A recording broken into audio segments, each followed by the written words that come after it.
kelor.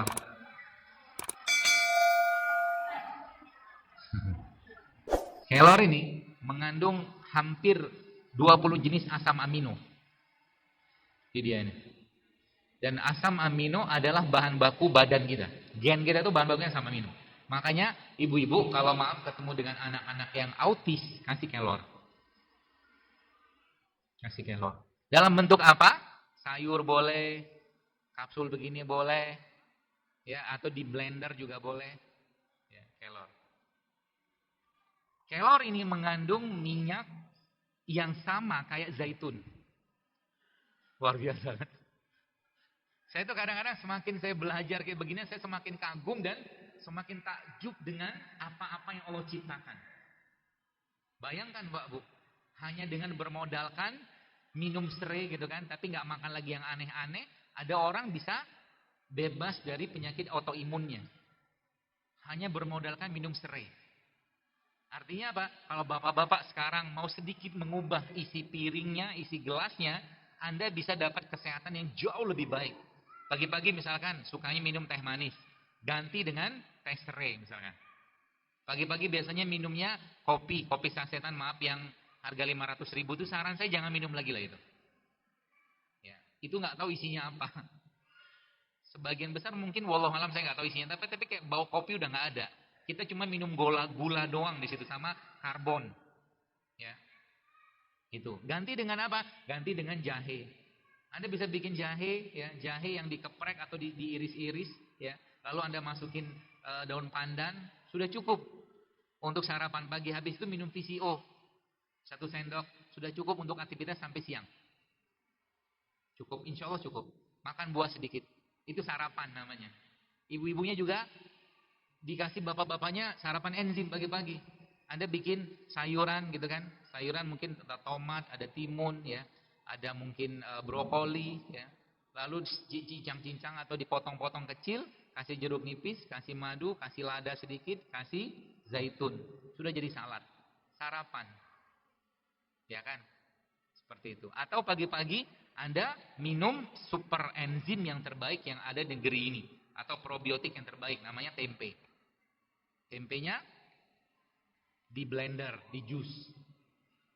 Tempe mentah. Ya. Sudah pernah nyobain kan? Sudah. Enak kan? Enak. Tempenya di blender. Jadi tempe itu sudah matang. Kedelainya sudah matang, tenang aja. Ya udah direbus. Ya. Jadi jangan khawatir. Dikasih probiotik, dikasih ragi kan? Maka dia menjadi makanan yang paling sehat. Dan probiotik itu rusak dengan pemanasan. Paham maksudnya? Maksudnya makan tempe itu gimana? Ya jangan digoreng. Habis semua biotiknya. Dia kan kuman baik bahasa kita gitu. Kuman baiknya ini ada pada tempe tadi. Ketika dia digoreng, dipanaskan, rusak. Sama kayak cerita telur tadi. Jadi kalau Anda mau makan telur, mendingan telurnya setengah matang. Telur kampung gitu loh.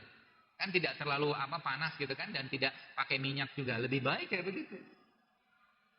Tempenya biasa kalau panitianya lengkap, toolsnya banyak nih. Sekarang lagi nggak ada, nggak apa-apa. Blender tempe, kasih jahe sedikit, ya, kasih kurma secukupnya, kasih garam mineral, garam Himalaya atau garam gunung, ya secukupnya. Maka itu sudah jadi sarapan sampai siang, makanan sampai siang, ya. Kalau ibu-ibunya mau kasih bapaknya prebiotik lagi, jadi probiotik itu makanannya prebiotik. Ini kita ngubah piring ya. Kalau piringnya bisa diubah, gelasnya bisa diubah isinya, maka kesehatan itu sesuatu yang sangat gampang kita dapatkan. Ya. Makanannya probiotik adalah prebiotik. Makanannya probiotik adalah prebiotik. Prebiotik dapat dari mana? Dari sayur. Maka kalau Anda makan tempe supaya bakteri di tempe tadi berkembang dalam perut kita, bakteri baik ya, maka makan sayur. Caranya begitu. Ya, jadi makan tempenya jangan digoreng mulai sekarang. Tempenya mentah. Ya. Atau tempenya dibikin apa? Sandwich lagi viral banget tuh. Tempenya dipotong gitu, ini potong tipis seperti inilah gitu kan. di slice seperti ini nanti, lalu di tengahnya dikasih kurma. Atau cara yang lainnya adalah tempenya dipotong-potong dadu gitu, lalu masukin madu di sana. Maka Anda sudah sarapan yang sangat-sangat bergizi dan berkualitas. Ya. Itu akan pakai kecap. Jangan pakai kecap. Ya. Madunya cukup. Tempenya dipotong-potong, lalu masukin madu, diaduk-aduk. Kasih garam sedikit atau mau dikasih lada hitam sedikit nggak apa-apa, lada hitam dikit aja. Itu akan jadi sarapan yang sangat-sangat sehat. Lama-lama mahnya akan hilang. Kalau Anda rutin kayak begitu, insya Allah sih dengan mengatur makanan yang lain, kolesterolnya bisa turun. Ya. Jadi penyakit itu jangan diobati penyakitnya, tapi benerin makannya. Ya, seperti itu. Makanya, kalau kita lihat salah satu makanan yang paling sehat di dunia, yang diakuin di dunia itu namanya kimchi kan. Kimchi itu kan probiotik sebenarnya, fermentasi. Tempe itu fermentasi. Ada satu lagi makanan yang sangat sehat ya, yang kita bisa juga makan pagi-pagi dalam bentuk dibikin sayur, namanya jamur. Jamur itu termasuk probiotik yang sehat juga. Jamur. Dibikin sayur. Kasih sayuran sedikit jadi sayur jamur, sup jamur gitu kan. Ini juga bisa jadikan pilihan sebagai makanan ya, seperti itu. Pola makannya kayak begitu. Lalu kita pindah ke siang. Jadi kalau nanti tiba-tiba muncul rasa lapar, ya, biasanya kan lapar, ya, Anda harus siapin snack box. Isinya apa? Buah. Nah, isinya buah. Kalau menggunakan pola, saya pernah cerita, ini buatan ya, ada ijtihadnya guru saya, itu dia cerita tentang, subhanallah, ternyata Abasa itu, surat Abasa itu kalau kita tadaburi lebih detail, maka isi piring kita bisa dibagi dari surat Abasa itu. Bisa dibagi dari surat Abasa itu. Isinya seperti apa? 4/6-nya. 4/6-nya adalah sayur dan buah. 4/6 isi piring kita. 1/6-nya biji-bijian. Biji-bijian ya. Lentil seperti itulah. Biji-bijian, kacang-kacangan yang sehat. Kemudian 1/6-nya baru masuk protein. Kalau mau menggunakan pola itu. Ini cara yang gampang sebenarnya. Jadi Bapak Ibu kalau sekarang Anda mau punya badan yang jauh lebih sehat, salah satu saran saya adalah kurangilah makan nasi putih. Kurangi makan nasi putih. Jadi kalau tetap pengen makan nasi putih nggak apa-apa. Makan aja tapi 1 sendok makan aja. Kok ketawa? Insya Allah kita tetap akan hidup. Tenang aja. Karena kita bukan butuh nasi putihnya, kita butuh karbohidratnya sebenarnya. Cuman kita udah familiar dengan nasi putih. Dan kalau Anda sudah biasa kayak begini, maka nanti Anda bisa makan bubur ayam. Mau saya ajarin makan bubur ayam? Caranya nanti Anda beli bubur ayam. Beli kuahnya kan. Lalu minta dibanyakin sayurnya. Sayurnya itu kan sayur bawang, daun seledri gitu kan. Nah, penuhin aja 1 piring itu. Lalu kasih sambal. Itu jauh lebih sehat daripada bubur ayam biasa.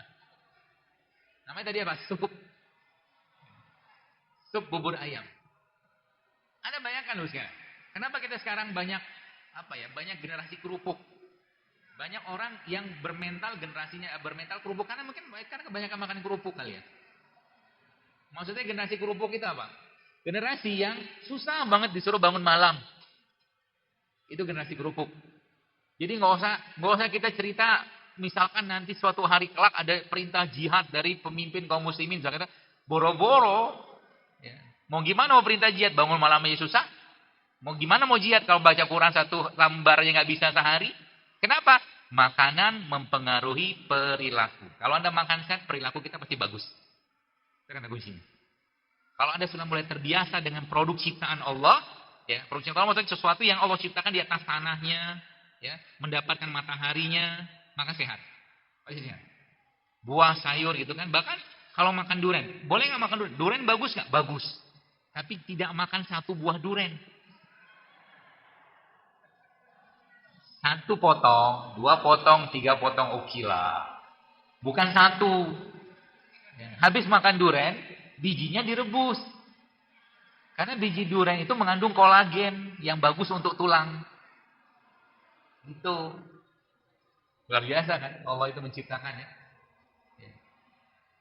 Maka sebenarnya kalau saya pribadi ya disuguhin durian ya. Disuguhin durian, kalau ada di situ misalkan biji durian yang sudah matang, saya lebih milih biji durian daripada dagingnya. Karena lebih sehat biji durian. Gitu. Ya. Kalau es durian gimana? Masalah nggak? Kalau sudah makanan harian gitu susah banget gitu Anda menyalahkan itu masalah gitu ya. Susah lepas dari mantan. Ya, biji durian. Lalu sekalian menggunakan pola itu ya, pola-pola 4/6-nya sayur, ya 1/6-nya biji-bijian, 1/6-nya protein. Ya, baru nanti makan tuh. Malam nanti malam. Jadi kalau Bapak Ibu pengen sehat, mulai sekarang jangan biasakan makan malam. Ya. Kebayang nggak makan nasi goreng malam-malam? Ya udah nggak sehat. Tubuh yang harusnya istirahat, tapi gara-gara makanan masuk tubuhnya akhirnya kerja keras. Seperti itu. Maka malam bukan waktu yang tepat untuk banyak makan. Kalau tetap pengen makan, maka balik-baliknya ke buah. Ya. Tips saya kalau di rumah, ya salah satunya adalah memenuhi kulkas saya dengan buah. Atau paling gampang lagi kalau Bapak Ibu mau lebih simpel, isi aja kulkasnya dengan pare. Jadi ketika muncul hasrat pengen makan gitu kan, buka kulkas pare batal makan, gak jadi makan. Itu lebih baik. Kan godaan selalu di mana-mana ada kan. Lihat kulkas ada banyak inilah, nugget lah, sosis segala macam. Aduh. Dan jangan tanya dokter makannya apa. Jadi kan banyak orang tanya dokter makanannya apa sih gitu kan. Saya itu nggak terlalu antusias dengan makanan, serius. Ya. Kenapa? Kalau udah kita menetapkan makan paginya begini, makan siang begini, makan malam begini, dunia lagi. Kita tuh mukmin muslim itu sekalian. Makannya ada apa yang ada dimakan tapi tentu sehat gitu kan. Cukupnya. Kalau saya berlebihan. Kayak pagi-pagi kadang-kadang cuma minum air putih, kadang-kadang cuma minum zaitun, ada minum madu, nggak terlalu banyak yang dimakan. Kadang makan buah sedikit selesai.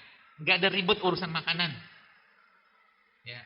Sehingga nanti apa? Cukup kita makan hal-hal sederhana tapi minta sama Allah, ya Allah berkahi makananku ini sehingga aku bisa beribadah, bisa bekerja, bisa mencari nafkah untuk keluarga. Selesai. Gitu loh. Jadi makan tidak untuk kenyang. Ya. Jadi malam jangan lagi banyak